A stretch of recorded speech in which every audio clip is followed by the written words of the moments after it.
এক দেশে এক বুদ্ধিমান এবং সাহসী রাজকুমারী বাস করত যার নাম টিম্নি। কিন্তু টিম্নি অন্য রাজকুমারীদের মতো ছিল না।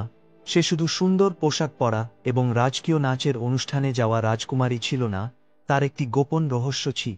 দিনের বেলায় সে ছিল সাধারণ রাজকুমারী, কিন্তু রাত হলেই সে রাজ্যের সবচেয়ে দক্ষ গুপ্তচরে পরিণত হত। টিম্নির একটি বিশেষ ক্ষমতা ছিল, সে পশুদের সাথে কথা বলতে পারত। এই জাদুকরী শক্তি তাকে রাজ্যের পাখি, ইঁদুর, কাঠবিড়ালি এবং এমনকি ক্ষুদ্র পিঁপড়াদের কাছ থেকে গোপন তথ্য জানতে সাহায্য করত। তার পশু বন্ধুদের সাথে নিয়ে টিম্নি বিভিন্ন রহস্য সমাধান করত এবং রাজ্যকে সব ধরনের বিপদ থেকে রক্ষা করত।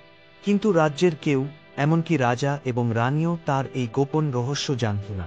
একদিন সকালে টিম্নি যখন রাজপ্রাসাদের বাগানে ঘুরছিল, সে একটা ফিসফিস শব্দ শুনল কাছের একটি ঝোপ থেকে। রাজকুমারী টিম্নি, আমাদের আপনার সাহায্য দরকার।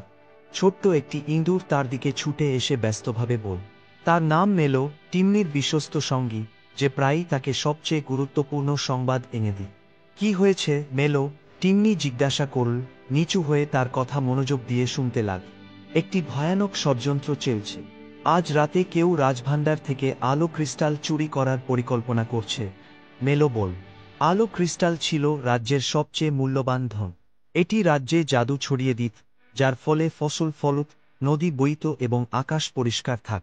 এটি ছাড়া রাজ্য অন্ধকারে তলিয়ে যেত এবং সমস্ত সুখ হারিয়ে যেত। টিম্নির মন দ্রুত দৌড়াল। এটা কে করছে?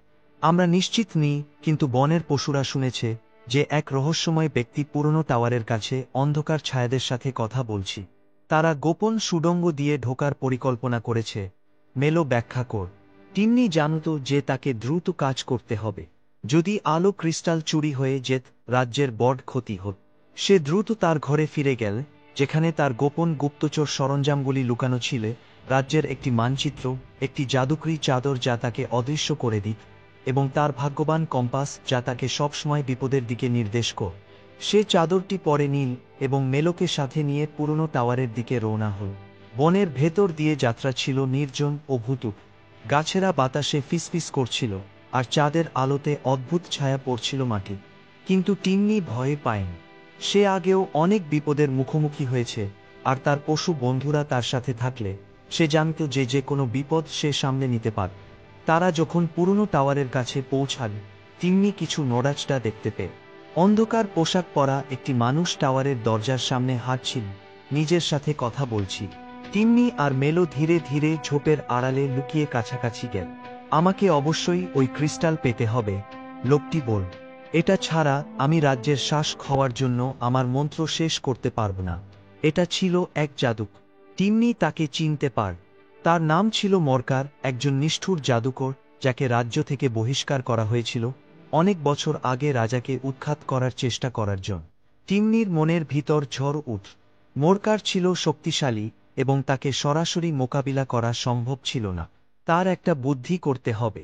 ঠিক তখনই একদল পেঁচা গাছের ডাল থেকে নেমে এসে তার পাশে নির্বে বসল। দলনেতা পেঁচাটির নাম ছিল অ্যাস্ট্রা। আমরা জাদুকরের কথা শুনেছি।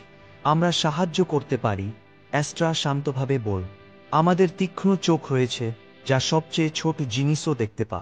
আমরা তার প্রতিটি পদক্ষেপ পর্যবেক্ষণ করব। টিম্নি হাস। ধন্যবাদ অ্যাস্ট্রা। আমাদের তাকে ক্রিস্টাল পর্যন্ত পৌঁছাতে দেয়া যাবে না। তারা মরকারের ওপর নজর রাখতে থাকল, আর তখনই টিম্নি একটি অদ্ভুত বিষয় লক্ষ্য করল। মরকারের হাতে একটি ছোট উজ্জ্বল গোলক ছিল, আর যখনই সে তার সাথে কথা বলত, সেটা কখনো ম্লান হয়ে আসত, আবার কখনো উজ্জ্বল হয়ে উঠত। মনে হল সেই গোলক অন্ধকার ছায়াদের নিয়ন্ত্রণ করছে।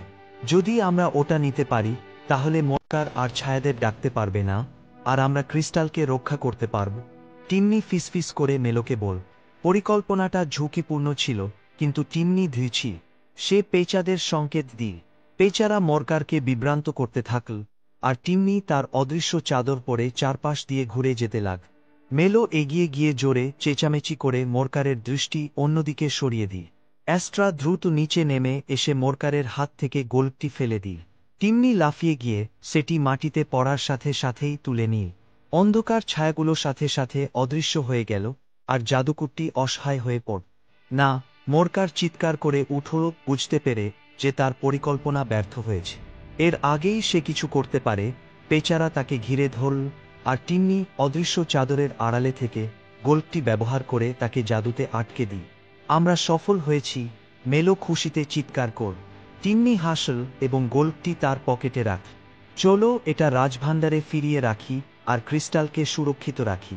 ভোর হওয়ার সাথে সাথে রাজকুমারী টিম্মি রাজপ্রাসাদে ফিরে গেল, আর রাজ্যের কেউ জানতেই পারল না যে তারা কত বড় বিপদের মুখে পড়েছে। আলো ক্রিস্টাল নিরাপদ রিল আর মরকারকে অনেক দূরে পাঠানো হল, যাতে সে আর কখনো রাজ্যকে বিরক্ত করতে না পারে। কিন্তু সবচেয়ে বড় বিষয় ছিল, টিম্মির রহস্য অক্ষত রিল এখনো গোপন।